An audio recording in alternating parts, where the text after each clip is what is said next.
মাগুরায় নির্যাতিত শিশু আসিয়ার জানাজায় যোগ দিতে চাচ্ছেন জাতীয় নাগরিক পার্টির উত্তরাঞ্চলের মুখ্য সংগঠক সার্জিস আলম। সার্জিস আলম তার ব্যক্তিগত ভেরিফাইড ফেসবুক অ্যাকাউন্টে একটি পোস্টের মাধ্যমে একথা জানিয়েছেন। পোস্টে তিনি লেখেন, আমাদের বোন আসিয়ার জানাজায় আমরা মাগুরায় আসছি।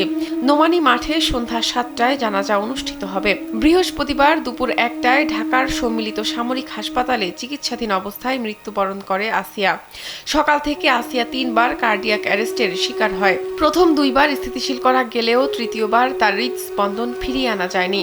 এর আগে ৮ মার্চ আসিয়াকে ঢাকা মেডিকেল কলেজ হাসপাতাল থেকে সংকটাপন্ন অবস্থায় ঢাকা সম্মিলিত সামরিক হাসপাতালে আনা হয়। স্যান্ডেলিনা সো, রূপচর্চায় আভিজাত্য। গত ৬ মার্চ মাগুরা শহরের পারনান্দুয়ালী এলাকায় বোনের শ্বশুরবাড়িতে বেড়াতে গিয়ে একই পরিবারে গণধর্ষণের শিকার হয় শিশু আসিয়া।